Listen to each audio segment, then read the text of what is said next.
आप सभी छात्रों का आज के सत्र में बहुत-बहुत स्वागत है। हम अध्याय 6 ऊतक सिद्धांत भाग 2 आज के सत्र में आपके साथ चर्चा में लेकर आएंगे। इस सत्र में हम एनसीईआरटी अनुभाग 6.2 एवं 6.2.1 का अन्वेषण करेंगे। यह अस्वीकरण है। अब सीखने के उद्देश्यों पर ध्यान दे लेते हैं। तो हम आज के इस सत्र में यह जानेंगे कि विभवज्योतक ऊतक क्या है और वे पादप के विकास में अपनी क्या भूमिका निभाते हैं। हम विभवज्योतक कोशिकाओं की मुख्य विशेषताओं पर भी आपके साथ चर्चा करेंगे।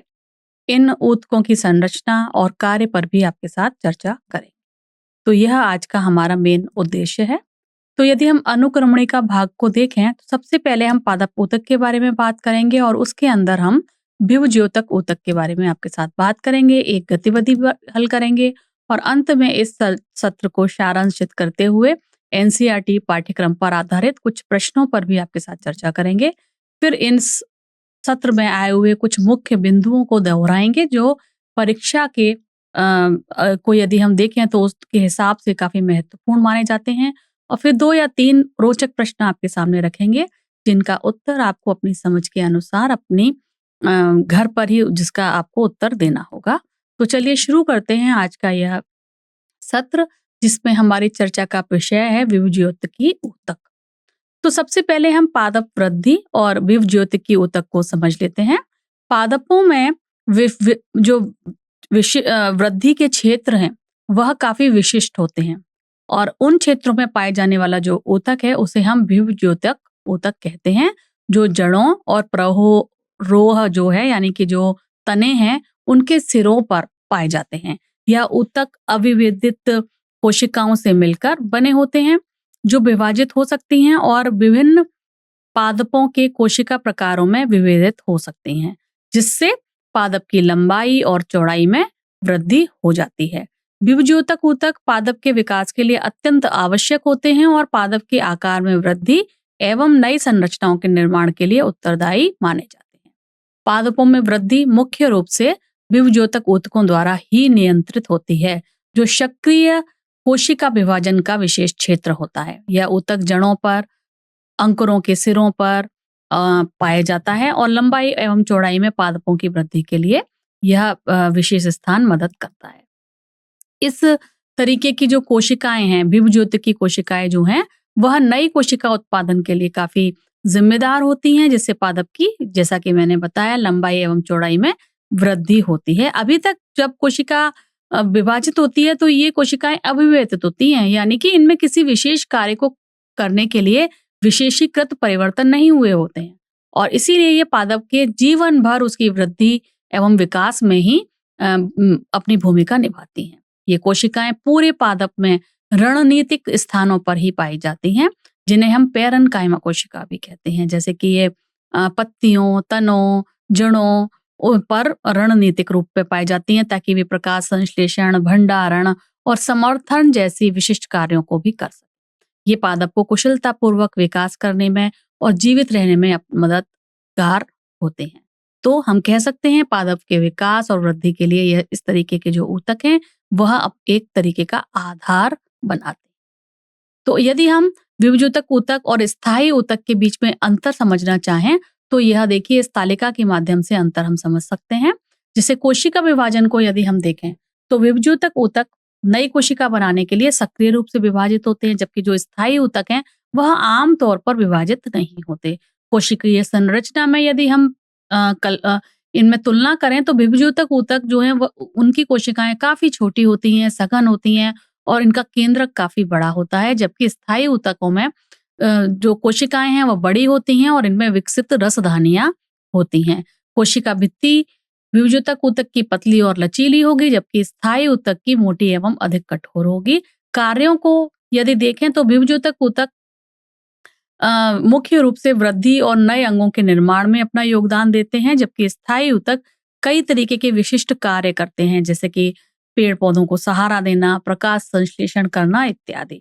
पादप में यदि स्थान देखें तो इन विभवज्योतक ऊतक जो है मेनली जड़ और प्ररोह के शीर्षों पे पाए जाएंगे, कैम्बियम में पाए जाएंगे, जबकि स्थायी ऊतक जो परिपक्व क्षेत्र हैं पादप के वहां पर पाए जाते हैं।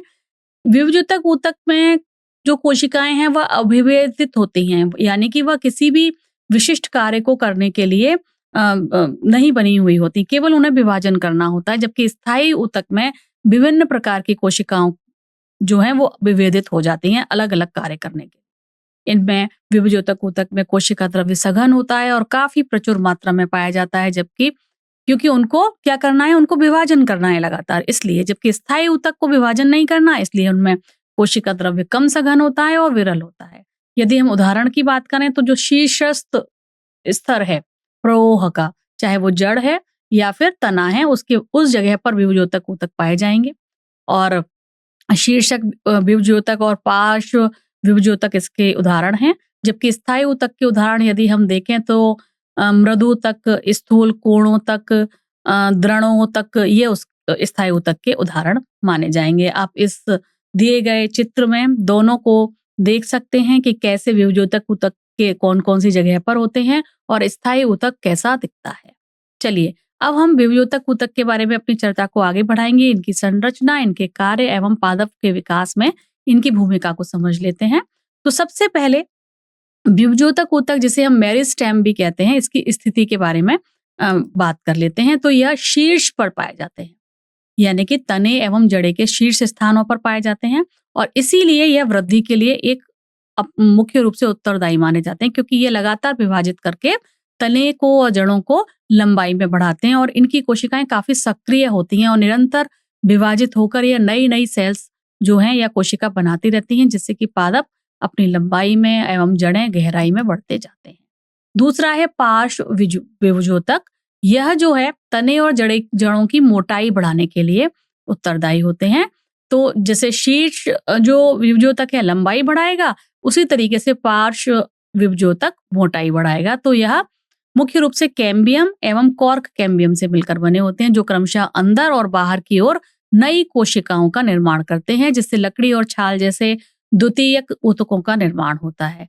यह वृद्धि पादप की मजबूती, समर्थन और सुरक्षा के लिए आवश्यक होती है। तीसरा है अंतर्वेशी विभुज्योतक। यह पत्तियों या अंतर्गांठ के आधार पर होते हैं, जो विशिष्ट क्षेत्रों में सीमित वृद्धि की अनुमति देते हैं। शीर्षस्थ जो विभुज्योतक के विपरीत जो समग्र पादप की वृद्धि को बढ़ाते हैं, यह जो है अंतर्वेशी विभुज्योतक पादप को विशिष्ट बिंदुओं पर ऊंचाई में या लंबाई में वृद्धि करने की क्षमता देते हैं। ये जैसे कि कोई क्षतिग्रस्त भाग हो गए तो उनकी प्रतिस्थापना करना, किसी नई संरचना के निर्माण में मदद करना, ये वहां पर मदद करते हैं। इसीलिए यह वाला जो ऊतक है अंतर्वेशी ऊतक आमतौर पर घासों एवं कुछ एक जीवी पत्री में पाया जाता है, जहां उनकी पुनर्जनन या वृद्धि की क्षमता में मुख्य भूमिका निभाता है, भले ही वे काटे गए हों या जानवरों के द्वारा घास को खाया गया हो। तो शीर्षस्थ विभुज्योतक जो है वो बढ़े हुए सिरों पर स्थित होता है, यह हमने बात कर ली, और इसीलिए वह पादप की लंबाई बढ़ाता है। पार्श्व विभुज्योतक मोटाई बढ़ाता है, इसके बारे में भी हमने बात कर ली, और यह संवहन कैम्बियम एवं कॉर्क कैम्बियम जैसे स्थानों पर होते हैं, ताकि पादप की जड़ और तने की परिधि बढ़ सके। और जो अंतर्वेशी है वह पर्व संधि के पास होते हैं, है ना, जहां पर यदि कोई क्षतिग्रस्त जगह है या फिर जैसे पुनर्जनन होना है वहां पर, जैसे कि घास इत्यादि, वहां पर यह विकास करता है, कोशिका विभाजन की अनुमति देता है। तो ये अलग अलग भाग दिखाए हुए हैं सभी विभुज्योतक ऊतक के, आप उनको ध्यान से देख सकते हैं। तो चलिए विभुज्योतकी कोशिकाओं की विशेषताओं के बारे में बात कर लें। तो यह जो कोशिकाएं हैं यह हमेशा विभाजित होती रहती हैं, इसलिए यह कोशिकाएं सघन कोशिका द्रव्य वाली होती हैं और अत्यंत सक्रिय होते हैं। इनमें निरंतर गतिविधि के लिए उच्च चयापचय दर रहती है और इसके लिए इन्हें काफी ऊर्जा की जरूरत होती है, तो वह सब सामान इनके पास होता ही है।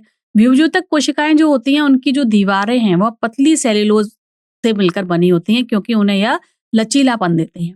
लचीली रहेंगी तो उनको विभाजित होने में, विकसित होने में आसानी रहेगी, जो पादप के विकास और वृद्धि के लिए जरूरी है। पतली दीवारें कोशिकाओं को आसानी से फैलने में, बढ़ने में जो है मदद करती हैं, और क्योंकि इन कोशिकाओं को निरंतर विभाजित होना होता है, इसीलिए इनके पास पतली सेल्यूलोज भित्तियां होती हैं।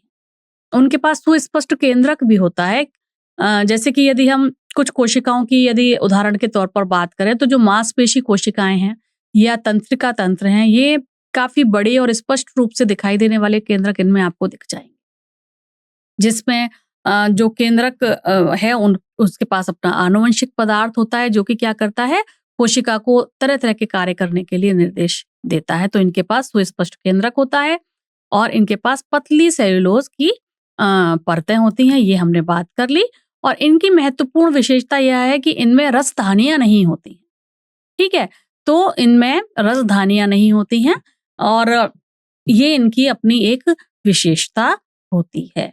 कुछ पादप कोशिकाएं हालांकि ऐसी हैं, खासतौर पर कुछ ऊतकों में पाई जाने वाली कोशिका उनमें जो है यह रसधानियां इसलिए नहीं होती क्योंकि यह द्रव्य से भरी हुई कोशिकाएं हैं, जिसमें पानी, पोषक तत्व और अपशिष्ट पदार्थ के भंडारण में मदद मिलती है। लेकिन चूंकि इन कोशिकाओं को लगातार विभाजित होना रहता है, हर वक्त उन्हें विभाजित ही होना है, तो वो रसधानियों यदि रहेंगी उनके पास तो वो क्या करेंगी, जगह ही घेरेंगी, है ना। तो उनकी जो बाकी जो विभाजित होने की क्षमता है उसको यह प्रभावित कर सकती है। वैक्यूल जो है उसकी अनुपस्थिति का मतलब यह होता है कि इन कोशिकाओं में भंडारण की क्षमता कम होती है और ये कोशिकाएं अलग अलग तरीके से काम कर सकती हैं, जैसे कि प्रकाश संश्लेषण या कोशिका समर्थन जैसी विशेषीकृत भूमिकाओं में भी जा सकती हैं, जहां वैक्यूल की उपस्थिति उनके मुख्य कार्य में हस्तक्षेप कर सकती है, ठीक है। तो यह विशेषता पादपों में कोशिका विशेषज्ञता को समझने के लिए काफी महत्वपूर्ण है कि इनमें रसधानियां या वैक्यूल नहीं होती हैं। तो अब रिक्तिकाओं का अभाव क्यों होता है, इसको और थोड़ा सा समझ लेते हैं। रिक्तिकाओं का अभाव इसलिए होता है क्योंकि रिक्तिका क्या है, एक महत्वपूर्ण भंडारण है जिसमें अमीनो एसिड भी होगा, शर्करा होगी, विभिन्न तरीके की प्रोटीन होंगी और बहुत सारे आवश्यक पोषक तत्व होंगे। तो इनके साथ चयापचय के दौरान उत्पन्न जो हानिकारक अपशिष्ट पदार्थ हैं उनको भी वह अपने भीतर संरक्षित कर लेती है। तो कोशिका के भीतर की जो रिक्तिकाएं हैं वह कोशिका के बाहर, कोशिका भित्ति, दोनों ही पादप शरीर को संरचनात्मक सहायता प्रदान करने में महत्वपूर्ण भूमिका निभाती है। विभज्योतिकी कोशिकाओं को निरंतर और तीव्र कोशिका विभाजन के लिए अत्यधिक लचीलेपन की आवश्यकता होती है, क्योंकि उनको तो लगातार विभाजन होना है, तो इसीलिए उनको काफी लचीलापन चाहिए। तो इन कोशिकाओं में जो रिक्तिकाओं का अभाव है वह वास्तव में तीव्र और निरंतर कोशिका विभाजन को संभव बनाने के लिए एक अनुकूल प्रयास होता है, एक अनुकूलता होती है उसकी। यदि वो नहीं होती तो बड़ी आसानी से कोशिका विभाजन संभव हो जाता है। इसीलिए विभज्योतिकी कोशिकाओं में रिक्तिकाओं का अभाव होता है, क्योंकि वह उनको लचीलापन प्रदान करती है ताकि तीव्र तरीके से वृद्धि हो सके और विकास हो सके। चलिए अब हम बात करेंगे विभज्योतिकी ऊतक जो पादप में होते हैं उनके विशेष जो क्षेत्र हैं उनको एक बार देख लेते हैं। जहां कोशिका विभाजित होती हैं तो जो एपिकल मेरिस्टेम है, जिसे हम हिंदी में शीर्षस्थ विभज्योतक कह रहे हैं, ये तने और जड़ों को शीर्षों पर बढ़ाता है, यानी कि पादप की इसकी लंबाई बढ़ेगी। प्राथमिक वृद्धि के लिए जिम्मेदार है, नई नई पत्तियां कलिकाएं बनाने के लिए जिम्मेदार है। इनकी विशेषता क्या है, इनकी विशेषता है कि यहाँ पर सक्रिय रूप से विभाजित होने वाली कोशिकाएं होती हैं, ठीक है, जो पत्ती आद्यकों द्वारा संरक्षित होती हैं, ऑक्सिन उत्पन्न करती हैं और ये पाए जाएंगे तनों के और जड़ों के शीर्षों पर। पार्श्व विभज्योतक जो है वह तने और जड़ों के किनारों पर पाई जाती है ना, और यह मोटाई बढ़ाते हैं। इसीलिए जो द्वितीयक जाइलम है, फ्लोएम है, वहां पर यह रहती हैं, उनको यह उत्पन्न करता है और द्वितीयक वृद्धि के लिए भी पार्श्व विभज्योतक जिम्मेदार होता है। और इसीलिए यह द्विबीज पत्री या फिर हम कहें अनावृत बीजी में पाए जाते हैं और इनका जो संरचना है वह बेलनाकार होती है। और यह जो कोशिकाएं हैं यह पूरे जीवन भर सक्रिय रहती हैं। और इनका जो उदाहरण है संवहन कैम्बियम एवं कॉर्क कैम्बियम, जिसे हम फैलोजन भी कहते हैं, यह पार्श्व विभज्योतक ऊतक का उदाहरण में आएगा। तीसरा है अंतर्वेशी विभज्योतक, यह पत्तियों एवं पर्व संधियों के आधार पर पाए जाते हैं, जैसे बांस में या फिर घास में। तो यह पत्तियों की और तनों की लंबाई में भी वृद्धि कर देती है। तीव्र लंबाई वृद्धि कर दिया, कोई क्षति हो गई है तो वहां पे मरम्मत का कार्य करती है। इनकी विशेषताएं यदि हम देखें तो अंतर्वेशीय विभज्योतक ऊतक की विशेषता यह है कि यह परिपक्व ऊतकों के बीच में पाई जाती है, और यह एक बीजी पत्री में ज्यादा सक्रिय होते हैं। और यदि चराई जैसे चौपायों ने घास चर ली तो तुरंत दोबारा से घास उगाएगी, इन्हीं के कारण, क्योंकि वहां पर अंतर्वेशी विभुज्योतक ऊतक दोबारा से पत्ती में वृद्धि कर देते हैं। ठीक है, तो ये घास के तनों में पर्वसंधियों के पास पाई जाती हैं, बांस में भी पर्वसंधियों के पास पाई जाती हैं एवं पुष्पवृंत में भी यह पाई जाती है।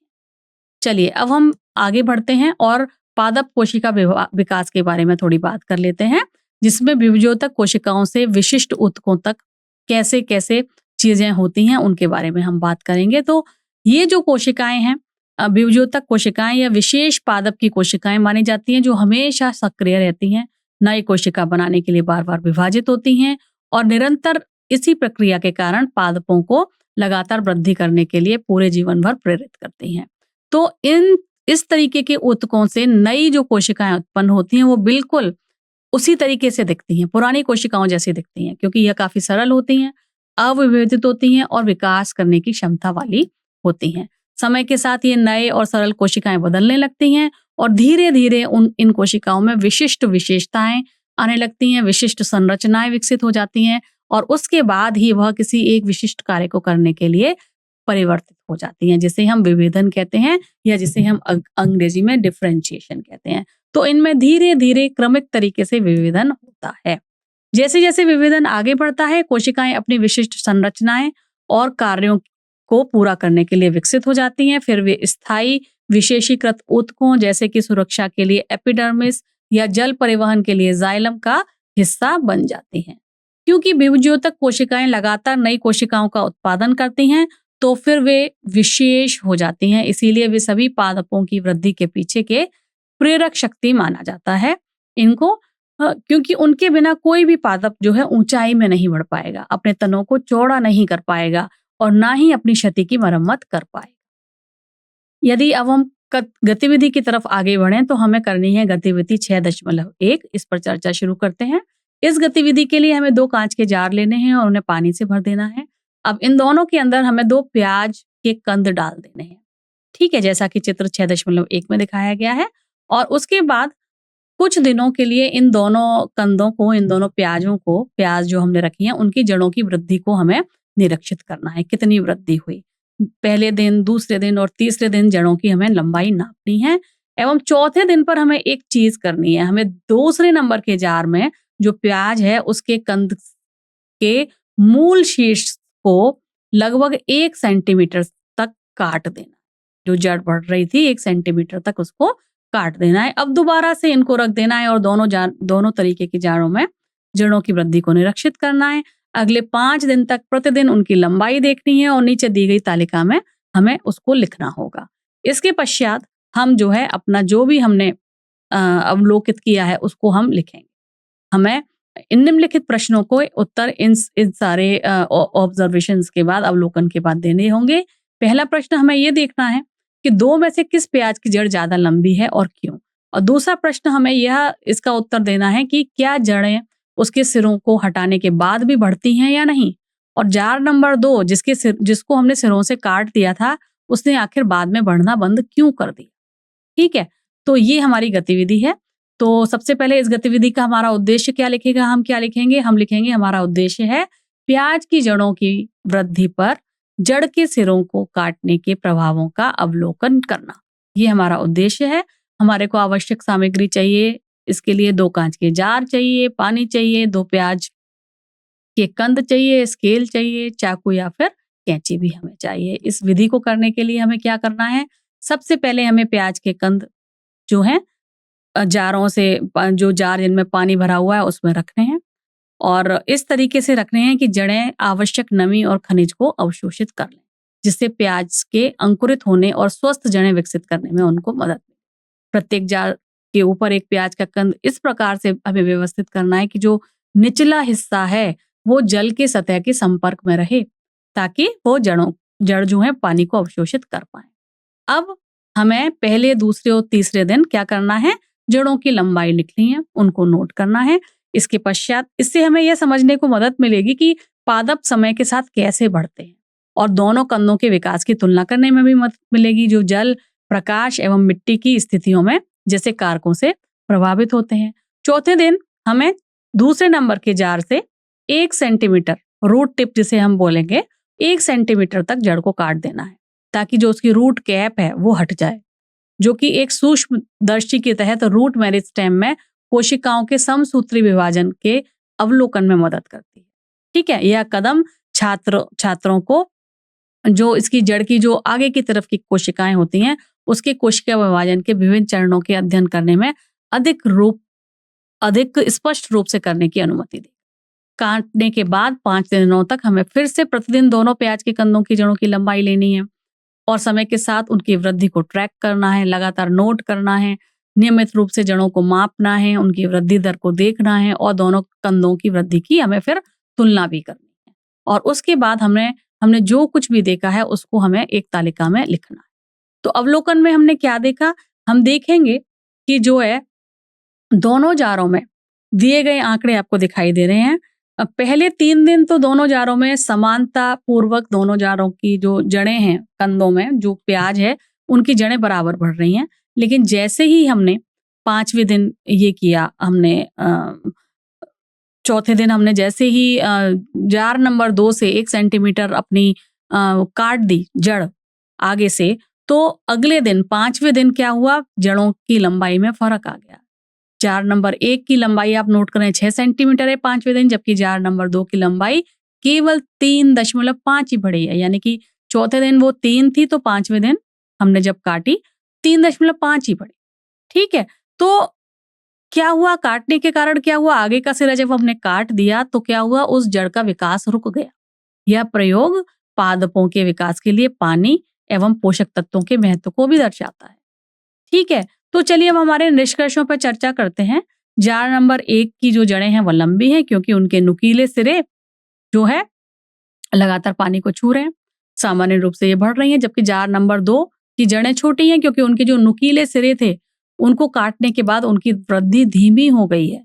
जब किसी जड़ के शीर्ष को काट दिया जाता है तो जड़ें नहीं बढ़ती क्योंकि शीर्ष में ही तो मौजूद होती हैं या विभज्योतक कोशिकाएं जो विभाजित होती रहती हैं। ठीक है, और जड़ की वृद्धि करती हैं। लेकिन यदि हमने शीर्ष को ही काट दिया तो वहां कोई भी विभज्योतक कोशिकाएं नहीं रही जो कि विभाजित हो सकती हैं और लंबाई बढ़ा सकती हैं। इसीलिए दूसरे नंबर जार की जड़ें नहीं बढ़ेंगी। ठीक है, विभज्योतक तो अब हम इसका सारांशित कर लेते हैं इसको। तो सबसे पहले हमने यहाँ पे विभज्योतक ऊतक के बारे में पढ़ा। इस सत्र में हमने जाना कि वो सक्रिय कोशिका विभाजन वाला ऊतक होता है जहां से पादप का विकास होता है, वृद्धि होती है, लंबाई बढ़ती है।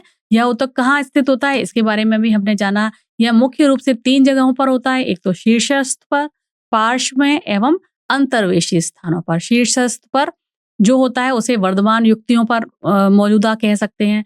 पार्श्व में यदि है तो वो जड़ों और तनों के साथ साथ होगा और अंतर्वेशीय में यह पर्व संधियों के पास होगा। ठीक है, तीसरा हमने अगर और थोड़ा सा डिटेल में जाएंगे तो हम देखेंगे कि शीर्षस्थ विभज्योतक की लंबाई की वृद्धि को नियंत्रित करता है। लंबाई की वृद्धि को कौन नियंत्रित करता है? शीर्षस्थ विभज्योतक ऊतक। जबकि जो पार्श्व विभज्योतक ऊतक है यह मोटाई बढ़ाता है और अंतर्वेशीय विभज्योतक ऊतक अंतर्पर्व की वृद्धि को बनाए रखने में सक्षम होता है। जैसे कि घास जैसे कुछ जो पादप हैं जहां पर ग्रंथियों के बीच वृद्धि की अनुमति कौन देता है? अंतर्वेशीय। जिससे पादप तब भी ऊंचा हो सकता है जब पादप परिपक्व हो जाए, तब भी कर सकता है। विभज्योतक कोशिकाएं पादप के बढ़ते हुए भागों जैसे जड़ों एवं जो तने हैं उसके सिरों पर पाई जाने वाली विशेष कोशिकाएं हैं जिनका कोशिका द्रव्य सघन होता है ताकि वह सक्रिय रूप से विभाजित हो सकें और वृद्धि का समर्थन कर सकें। उनकी कोशिका भित्ति पतली होती है जिससे उन्हें आसानी से खींचा जा सके। उनमें प्रमुख केंद्रक कोशिका विभाजन को नियंत्रित करता है। ये कोशिकाएं लगातार विभाजित होती रहती हैं और धीरे धीरे विशेषीकृत ऊतकों में ढल जाती हैं, जिसका मतलब है वे अपनी संख्या बढ़ाने के लिए टूटती रहती हैं और फिर खास तरीके के कार्य करने वाली कोशिकाओं में बदल जाती हैं, जैसे कि मांसपेशी, तंत्रिका या रक्त कोशिका। विभज्योतक ऊतक पादप के विकास और परिवर्तन मदद करने वाले पादप के ऊतकों का एक प्रकार है। यह जड़ एवं तने के सिरों में पाए जाने वाले क्षेत्रों में पाया जाता है। यह ऊतक महत्वपूर्ण है क्योंकि इसके कारण ही पादप को अपना आकार बनाने, क्षतिग्रस्त भागों को ठीक करने, नए भागों को बढ़ने और अपने आसपास के वातावरण को अनुकूलित बनाने में अनुमति मिलती है। विभज्योतक ऊतक स्थायी ऊतकों से इसलिए अलग है क्योंकि वो आकार में छोटे होते हैं, लगातार विभाजित होते हैं, उनके पास कोई रिक्त स्थान नहीं होता, जिससे वे पादप के विभिन्न प्रकार के ऊतकों में विकसित और वृद्धि कर सकते हैं। ये ऊतक विशेष प्रकार के होते हैं। इन पादपों में प्राथमिक और माध्यमिक वृद्धि के लिए, दोनों तरीके की वृद्धि के लिए ये ऊतक जिम्मेदार होते हैं। प्राथमिक वृद्धि जड़ों में और अंकुरों के सिरों पर होती है, जिससे पादप ऊंचाई और लंबाई में बढ़ते हैं, जबकि माध्यमिक वृद्धि संवहनीय ऊतक में यानी कि कैम्बियम एवं कॉर्क कैम्बियम में होती है, जिससे पादप की मोटाई बढ़ती है, उसकी मजबूती बढ़ती है। ये ऊतक पादपों के सही ढंग से बढ़ने और विकसित होने में मदद करते हैं, संरचनात्मक समर्थन सुनिश्चित करते हैं और पानी एवं पोषक तत्वों के कुशल परिवहन की क्षमता भी विकसित करते हैं। तो यह था सारांश आज के सत्र का। चलिए अब कुछ प्रश्न देख लेते हैं जो एनसीईआरटी पर आधारित है। एनसीईआरटी में दिया हुआ है प्रश्न संख्या 1, विभज्योतक ऊतक के बारे में कौन सा कथन असत्य है? 4 विकल्प दिए हैं। क में लिखा है कोशिकाएं लगातार विभाजित होती हैं। ख में लिखा है उनमें अंतर कोशिकीय स्थान है। ग में लिखा है कि उनकी कोशिका भित्ति पतली है एवं घ में लिखा है कि उनमें सघन कोशिका द्रव्य होता है। तो चलिए इस प्रश्न का सही उत्तर क्या है? ख, उनमें अंतर कोशिकीय स्थान होता है। यह जो विभज्योतक ऊतक है यह युवा ऊतक है, सक्रिय रूप से विभाजित ऊतक है। यह उन कोशिकाओं से बने होते हैं जो लगातार विभाजित होती हैं और पादप का विकास करने में सहायता करती हैं। उनमें न अंतर कोशिकीय रिक्तताएं होती हैं क्योंकि उनकी कोशिकाएं कुशल विकास और विभाजन की अनुमति देने के लिए सख्ती से संगठित होती हैं, जो पादप के विकास के लिए आवश्यक है। उनमें कोई भी अंतर कोशिकीय स्थान नहीं होता है। यह उन विशिष्ट विशेषताओं में से है जो उन्हें स्थायी ऊतकों से अलग करता है। स्थायी ऊतक यानी कि जैसे कि जाइलम, फ्लोएम, यह विशेषीकृत ऊतक है जिन्हें बाद में विभाजित नहीं होना है। यहाँ जो उल्लेखनीय ऊतक है वह अस्थायी है यानी कि विभज्योतक है, जिसका अर्थ है ये विभाजित होती रहेंगी और विभिन्न प्रकार के ऊतकों में विभाजित होती रहेंगी, जो उन्हें अलग रखने के लिए एक मुख्य अंतर होता है। ठीक है, तो निम्नलिखित में से कौन सा विभज्योतक कोशिकाओं का लक्षण नहीं है? क, सघन कोशिका द्रव्य। ख, बड़ी रिक्तिकाएं। ग, पतली सेल्यूलोज भित्ति। घ, सुस्पष्ट केंद्रक। तो इस प्रश्न का सही उत्तर है बड़ी रिक्तिकाएं, जो कि विकल्प ख में दिया हुआ है। आपको पता है कि ये जो विभज्योतक कोशिकाएं हैं यह विशेष प्रकार की कोशिकाएं हैं जो पादपों में पाई जाती हैं और इनका क्या विशेषता है? इनकी विशेषता है कि ये लगातार विभाजित करते रहते होते हैं। ये इन कोशिकाओं में काफी सघन कोशिका द्रव्य होता है। क्यों? क्योंकि उनको उसकी आवश्यकता है विभाजित होने के लिए। इनकी सेल्यूलोज की इनकी जो बाहरी भित्ति है वो पतली होती है, पतली सेल्यूलोज भित्ति होती है ताकि वो उन्हें लचीला बना के रखे, और काफी स्पष्ट नाभिक होता है। तो ये सब इसकी विशेषताएं हैं। तेजी से क्योंकि ये विभाजित होती हैं, वृद्धि करना होता है इनको, लगातार विभाजित होती हैं, इसीलिए इस तरीके की जो कोशिकाएं हैं इन ऊतकों की कोशिकाओं में बड़ी बड़ी रिक्तिकाएं नहीं होती, क्योंकि रिक्तिकाएं मुख्य रूप से रिक्तिकाओं का क्या कार्य है? रिक्तिकाओं का कार्य है पदार्थों का भंडारण करना, कोशिका की संरचना को बना के रखना। तो जो तेजी से विभाजित कोशिकाएं हो रही हैं उनके लिए इतना महत्वपूर्ण ही नहीं है, क्योंकि इन कोशिकाओं को तो विभाजित होने और विकसित होने पर ही ध्यान केंद्रित करना है। उन्हें बड़े भंडारण के स्थान की आवश्यकता ही नहीं है, इसलिए उनकी जो रिक्तिकाएं हैं या तो उनमें अनुपस्थित होती हैं या बहुत छोटी होती। अगला प्रश्न है, आपको क्या लगता है पादपों का विकास अपनी विभज्योतकी गतिविधि को पूरे पादप शरीर में वृद्धि की अनुमति देने के बजाय विशिष्ट क्षेत्रों में केंद्रित करने के लिए क्यों हुआ? तो चलिए इसका उत्तर समझ लेते हैं। पादप जल और पोषक तत्वों को ठीक उसी जगह भेज सकते हैं जहां उनकी सबसे अधिक आवश्यकता हो, जैसे कि वृद्धि के दौरान नई पत्तियों को विकसित करना या नए फल को विकसित करना। तो यह बर्बादी को रोकता है और यह सुनिश्चित करता है कि ऊर्जा का उपयोग बुद्धिमानी से किया जाए। ठीक है, तो इसीलिए पादपों का विकास अपनी विभज्योतकी गतिविधि को पूरे पादप के शरीर में वृद्धि की अनुमति देने के बजाय विशिष्ट क्षेत्रों पर केंद्रित किया हुआ है। दूसरा महत्वपूर्ण बिंदुओं जो हैं इसके, जैसे कि एपिकल मेरिस्टेम जो पार्श्व में है ना? या जो जड़ों का हिस्सा है, जिसे हम टोपी, मूल टोपी कहते हैं, इन जगहों पर ही जो है मेनली यह विभज्योतक ऊतक मौजूद होता है, जो उन्हें क्षति से भी बचाता है और पादप को ठीक से विकसित होने की अनुमति देता है। पादप के शरीर में विभिन्न प्रकार की कोशिकाएं होती हैं जो विभिन्न कार्यों के लिए है। यदि हम बात करें, जैसे पानी के परिवहन के लिए जाइलम है, भोजन के परिवहन के लिए फ्लोएम है, तो अन्य क्षेत्रों में विशिष्ट कोशिकाएं होती हैं और वह वहां का काम कर रही होती हैं। तो पादप जो है वो एक बहुत ही विशिष्ट और पूर्वानुमेय तरीके से उगते हैं, जैसे कि एक निश्चित पैटर्न में नई पत्तियां और शाखाएं बनाते हैं। हार्मोन जो है वह इन संगठित विकास को नियंत्रित करते हैं, जो पादप को अपने वातावरण के प्रति प्रतिक्रिया देने में मदद करते हैं, जैसे कि प्रकाश की ओर उगना। तो संसाधन आवंटन में भी विकासात्मक लाभ इनको मिलता है, प्रदान किया जाता है, जैसे कि कठिन समय में बीज उत्पादन के लिए ऊर्जा को बदलना पादपों को एक जीवित रहने के लिए फायदा देता है। यह लचीली संसाधन प्रबंधन उन्हें पर्यावरणीय तनाव से निपटने में मदद करता है और यह सुनिश्चित करता है कि वे प्रजनन कर सकें। तो जो अधिक विशेष तरीके के ऊतक होते हैं, जैसे संवहनीय बंडल, जो पादप की प्लम्बिंग प्रणाली का निर्माण करते हैं, पादपों को बड़ा करते हैं, अधिक जटिल बनने की अनुमति देते हैं। यह संगठन लंबी दूरियों पर पानी और पोषक तत्वों का परिवहन, जैसे कि जो काफी जटिल कार्य है, जैसे कई ऊंचे ऊंचे जो पेड़ होते हैं वहां पर कर पाते हैं। यानी कि अधिक जटिल पादप शरीर जो है वो संगठन की अनुमति भी इसी के कारण हो पाती है। अगला प्रश्न है, यदि एक पादप उत्परिवर्तन के माध्यम से अपनी पार्श्व विभज्योतक कार्य क्षमता को पूरी तरह से खो दे, तो प्रकृति में उनके अस्तित्व के लिए दीर्घकालीन परिणामों का अनुमान लगाए।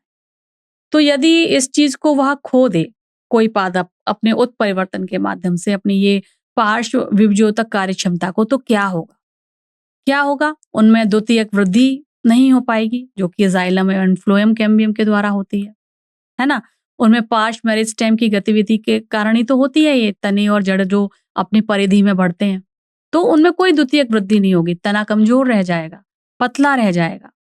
तो उन्हें क्योंकि वृद्धि नहीं होगी, कमजोर रह जाएगा, क्योंकि उनको आवश्यक पोषक तत्व ही नहीं मिलेंगे, अनुचित परिस्थितियां रहेंगी उनके लिए। या मतलब जब पादप में नाइट्रोजन, फास्फोरस, पोटेशियम जैसे आवश्यक खनिज नहीं होंगे, तब पर्याप्त पानी की आपूर्ति भी नहीं होगी। संवहनी ऊतक का जो विकास है वह सीमित रह जाएगा, सीमित रह जाएगा, तो या फिर उनका कमी हो जाएगी, जिससे कि पूरे पादप के शरीर में यह जो पानी है, खनिज पदार्थ हैं, वह नहीं पहुंच पाएंगे। तो जल की कमी होगी, पोषक तत्वों की कमी होगी, पादप कमजोर हो जाएगा, पोषक तत्वों का परिवहन की क्षमता पर पूरी तरीके से अवरुद्ध हो जाएगी, या फिर काफी नुकसान पहुंचेगा, हम कह सकते हैं। तो इसीलिए पादप यदि इस तरीके की लगातार कार्य क्षमता पार्श्व विभज्योतिक ऊतक की खो देगा, तो उसको काफी दीर्घकालीन परिणाम मिल सकते हैं, क्योंकि पेड़ और झाड़ी ऊंचे खड़े रहने के लिए, हवाओं का सामना करने के लिए पूरी तरीके से जो है, या हम कहें रचनात्मक सहायता के लिए इन पर डिपेंडेंट होते हैं, इन पर पूरी तरीके से निर्भर होते हैं। द्वितीयक वृद्धि इन्हीं लगातार यदि ऊतक विभाजित करता रहता है, तभी तो उसको मिलती रहती है, चौड़ाई में बढ़ता रहता है वो। तो यदि द्वितीयक वृद्धि नहीं होगी, चौड़ाई में नहीं बढ़ेगा, तो उसको शक्ति नहीं मिलेगी ना सीधा खड़ा होने के लिए। हवा, तेज हवा, बारिश, इसको सहन करने के लिए शक्ति नहीं मिलेगी। तो इसके बिना पादप की जो संरचना है, सुरक्षा है, वो पूरी हो नहीं पाएगी। तो एक प्राकृतिक वातावरण में इस तरीके का पादप उन सभी अन्य पादपों से प्रतिस्पर्धा हार जाएगा, जो ज्यादा लंबे हैं, उनसे ज्यादा मजबूत हैं। तो इन्हें सूरज की रोशनी जैसे संसाधनों के लिए भी को प्राप्त करने के लिए भी काफी मेहनत करनी, प्रतिस्पर्धा क्षमता की इनके पास कमी हो जाएगी, और इस कारण यह प्रभावी ढंग से प्रजनन भी नहीं कर पाएंगे और जीवित रहने की संभावना भी इनकी काफी कम हो जाएगी, क्योंकि पोषक तत्वों की संयुक्त कमी जो होगी वो इनको कमजोरी देंगे, अस्थिरता देंगे, खराब परिवहन पादप को तनाव देगा, रोग दे सकता है, चोट दे सकता है, चोटों के प्रति संवेदनशील बना सकता है, जिसका उनके प्रजनन पर काफी गहरा असर हो। अगला प्रश्न यहाँ पूछा गया है, शीर्षस्थ विभज्योतक पार्श्व विभज्योतक से कार्य के संबंध में कैसे भिन्न है? तो चलिए उत्तर देखते हैं। शीर्षस्थ प्रभज्योतक पादप के भागों जैसे जड़ें और तनों की लंबाई में वृद्धि के लिए उत्तरदायी होते हैं। यह नई कोशिकाएं उत्पन्न करके शीर्ष पर काम करते हैं, जबकि जो पार्श्व विभज्योतक ऊतक होते हैं वह संवहनीय कैम्बियम, कॉर्क कैम्बियम जैसी परिधि की वृद्धि में शामिल होते हैं, यानी जड़ें और तनों को चौड़ाई में या उनकी परिधि को बढ़ाते हैं। यह नए कोशिका स्तरों को बाहर की ओर जोड़कर काम करते हैं।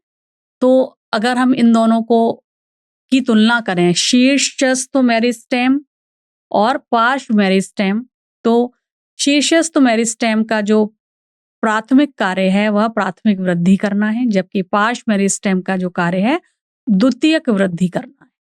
वृद्धि की दिशा, शीर्षस्थ मेरिस्टेम बढ़ाएगा लंबाई में, जबकि पार्श्व मेरिस्टेम बढ़ाएगा पौधे को चौड़ाई में, यानी उसकी मोटाई बढ़ाएगा।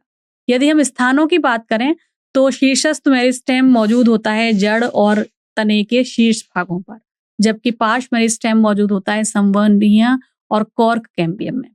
वृद्धि के प्रकारों की यदि हम बात करें तो ऊंचाई बढ़ाएगा शीर्षस्थ मेरिस्टेम, जबकि चौड़ाई बढ़ाएगा पार्श्व मेरिस्टेम। पादप में यदि इसकी भूमिका की बात करें तो पादपों को प्रकाश और पोषक तत्वों के लिए नए क्षेत्रों की खोज करने में सक्षम बनाता है शीर्षस्थ मेरिस्टेम, जबकि पार्श्व मेरिस्टेम संरचनात्मक सहायता और बढ़ी हुई परिवहन क्षमता को प्रदान करता है। उदाहरण के लिए शीर्षस्थ मेरिस्टेम पाया जाता है प्ररोह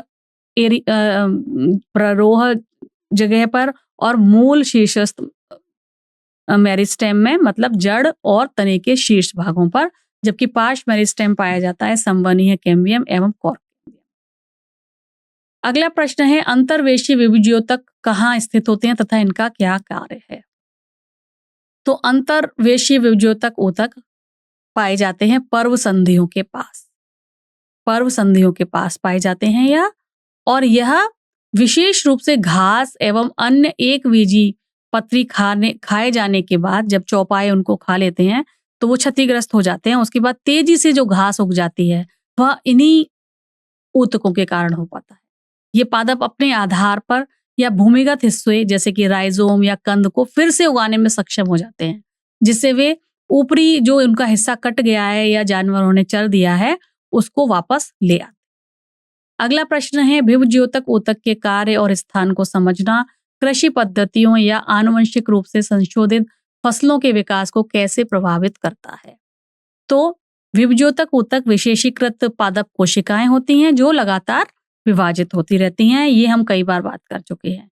जिससे क्या होगा, पादप का आकार बढ़ेगा, वृद्धि होगी, नए भाग बढ़ेंगे और उनके कार्य करने से क्या होगा, किसानों और वैज्ञानिकों को कृषि के बेहतर बनाने की मदद मिलेगी, जैसे कि तेजी से विकास करना, बेहतर जड़ प्रणाली, मजबूत पादप। तो इन जानकारियों का उपयोग आनुवंशिक रूप से संशोधित फसलों को विकसित करने के लिए वैज्ञानिक इसको उपयोग में ला सकते हैं। रोगों से प्रतिरोधक क्षमता बढ़ाई जाए, इस तरीके की नई जो है पेड़ पौधों की जो है फसलों की वैरायटी या नस्ल तैयार की जा सकती है। ऐसी नस्लें बनाई जा सकती हैं जिसकी अधिक उपज हो, जिससे कि कृषि का अधिक उत्पादन हो और जो टिकाऊ हो। तो अलग अलग पादप के जो ऊतक हैं उनके योगदान के बारे में समझकर वैज्ञानिक प्रकाश, जल एवं जो पशु पोषक तत्व जैसे कारकों को ध्यान में रखकर यदि हम कुशलता पूर्वक इन चीजों को समझेंगे तो इससे हम इस तरीके के नए चीजों को, नए पेड़ों को बना सकते हैं, नए प्रजातियों को विकसित कर सकते हैं वैज्ञानिक, जिनसे हम खाद्य उत्पादन बढ़ सकता है। इसीलिए आनुवंशिक संशोधनों में जो है विभज्योतक ऊतक को ही लक्षित करके काम किया जाता है, क्योंकि यहाँ पर सक्रिय कोशिका विभाजन होता है। विभज्योतक ऊतक की गतिविधियों से संबंधित जीनों को बदलकर देखते हैं वैज्ञानिक देखते हैं कि पादपों में जो कुछ विशेषताएं हैं, जैसे कि तेजी से वृद्धि करना, बड़ा आकार होना, क्षति को तेजी से ठीक करने की क्षमता जो होती है, इन सब को समझ के जो वैज्ञानिक हैं, कृषि वैज्ञानिक हैं, वह कृषि और पौधे के योग्य नई प्रजातियों को विकसित करने में इनका योगदान लेते हैं। दूसरा जो एक पार्श्व विभज्योतक होता है, उसका क्या काम है? उसका काम होता है पेड़ पौधे को मजबूती देना, उसको मोटाई देना। जबकि जो शीर्ष विभज्योतक है उसका काम है तेजी से वृद्धि देना, लंबाई देना। ठीक है? तो इन दोनों का योगदान है पादप को मजबूत बनाने का, उसकी वृद्धि करने का। तो इन प्रक्रियाओं को समझने के लिए अधिक से अधिक सटीक प्रजनन तरीके एवं जैव प्रौद्योगिकी अनुप्रयोगों को खाद्य सुरक्षा और स्थिरता की चुनौतियों का हल करने में मदद मिलती है कि यह किस तरीके से इस तरीके की चुनौतियों का सामना कर। अगला प्रश्न है, पादप में विभज्योतिकी ऊतक की स्थिति उनके कार्य को कैसे प्रभावित करती है? यदि एक प्रकार का विभज्योतक क्षतिग्रस्त है या अनुपस्थित हो जाए तो पादप के लिए क्या परिणाम हो सकता है? चलिए उत्तर पर चर्चा कर लेते हैं। तो ये जो विभज्योतक ऊतक है, यह पादप के उन विशिष्ट भागों पर पाया जाता है जहां वृद्धि होती है, जैसे जड़ों एवं तनों के सिरों पर। तनों और जड़ों में यह कैम्बियम परतों के बीच में भी पाया जाता है। इन ऊतकों के स्थान इसको निर्धारित करते हैं कि वह शीर्ष पर है तो उनकी लंबाई बढ़ाएगा, यदि वह कैम्बियम के पास है तो उनकी जड़ों की और तनों की मोटाई बढ़ाएगा। शीर्ष पर जो मौजूद होगा वो तने और जड़ों के शीर्ष भागों पर रहेगा और नई कोशिकाओं को बनाएगा। यह क्षेत्र पादप को लंबा होने में मदद करता है, जड़ों को मिट्टी की गहराई में जाने में मदद करता है, जहां बेहतर पानी है, ज्यादा बेहतर पोषक तत्वों को अवशोषित करने में मदद करता है। तो इस प्रकार विकास को प्राथमिक विकास कहा जाता है। तो हम कह सकते हैं शीर्षस्थ विभज्योतक ऊतक प्राथमिक विकास के लिए अपनी मदद देता है, जबकि पार्श्व विभज्योतक ऊतक विशेष रूप से कैम्बियम, पादपों के तने, जड़ों के पास पाए जाने वाला एक वृद्धि ऊतक है। यह तनों में जाइलम एवं फ्लोएम के बीच पाया जाता है और जड़ों में संवहनी बंडलों के बीच स्थित होता है। कैम्बियम तनों और जड़ों की मोटाई या परिधि में वृद्धि के लिए उत्तरदायी है। जैसे जैसे कैम्बियम विभाजित होता है बाहर की ओर, नई नई कोशिकाएं उत्पन्न होने लगती हैं, जिससे अधिक जाइलम एवं फ्लोएम का निर्माण होता है, जो पादप की जल और पोषक तत्वों के परिवहन की क्षमता को भी बढ़ाता है। जबकि जो तीसरा वाला है अंतर्वेशी विभज्योतक ऊतक, यह पर्व संधियों के पास होता है। तो यदि जानवरों ने घास खा ली है तो उस स्थिति में पादपों को तेजी से उगने में यह मदद करता है, क्योंकि यह जो पूरी तरीके से विभाजित ऊतक हैं उनके पास मौजूद होता है और इनके अंदर ये क्षमता होती है कि यह विभाजित कर सके, तभी तो यह पर्व संधियों के पास होता है। तो यह तेजी से पुनर्विकास की अनुमति देता है ताकि यह क्षतिग्रस्त भाग तेजी से नई कोशिकाओं द्वारा बन सके। तो विभज्योतक ऊतक पादपों में वृद्धि के विभिन्न क्षेत्रों में होता है, यानी शीर्ष भाग में, पार्श्व भाग में तथा अंतर्निहित। तो यह विशिष्ट दिशाओं में वृद्धि को नियंत्रित करता है। यदि इनमें से कोई भी विभज्योतक ऊतक क्षतिग्रस्त हो जाता है या अनुपस्थित हो जाता है तो पादप उस दिशा में ठीक से बढ़ नहीं पाएगा। उदाहरण के लिए, यदि शीर्षस्थ विभज्योतक ऊतक क्षतिग्रस्त हो गया तो पादप लंबाई में नहीं बढ़ पाएगा। यदि पार्श्व वाला क्षतिग्रस्त हो गया तो उस पेड़ की मोटाई नहीं बढ़ पाएगी। चलिए, तो ये थे प्रश्न उत्तर। अब इस सत्र के मुख्य बिंदुओं को देख लें। पहला हमने समझा विभज्योतक ऊतक 3 प्रकार के हैं, शीर्षस्थ, पार्श्वीय तथा अंतर्वेशीय। शीर्षस्थ विभज्योतक ऊतक कहाँ पाया जाता है? तने और जड़ के छोरों पर, तो यह लंबाई को नियंत्रित करते हैं। पार्श्व विभज्योतक ऊतक जो है मोटाई के लिए जिम्मेदार है। यह संवहन कैम्बियम एवं कॉर्क कैम्बियम में पाया जाता है और तो ये जड़ों और तनों की परिधि को बढ़ाता है, यानी कि मोटाई बढ़ाता है। जबकि अंतर्वेशी विभज्योतक ऊतक पर्व संधियों पर पाया जाता है, इसलिए यह वहां पर भी वृद्धि की क्षमता को बना के रखता है। विभज्योतक कोशिकाएं सघन होती हैं, इनका कोशिका द्रव्य सघन होता है, इनकी भित्तियां पतली होती हैं और इनमें बड़े केंद्रक होते हैं। इन कोशिकाओं में रक्त रिक्तिकाएं नहीं होती, क्योंकि यह लगातार विभाजित होने वाले ऊतक हैं, तो इनको रिक्तिकाओं की कोई आवश्यकता नहीं होती है और यह पाए जाते हैं वृद्धि वाले पॉइंट्स पर, यानी कि शीर्ष पर, पार्श्व पर और पर्वसंधि पर। यह पादपों की मरम्मत एवं पुनर्जनन के लिए भी आवश्यक ऊतक होता है।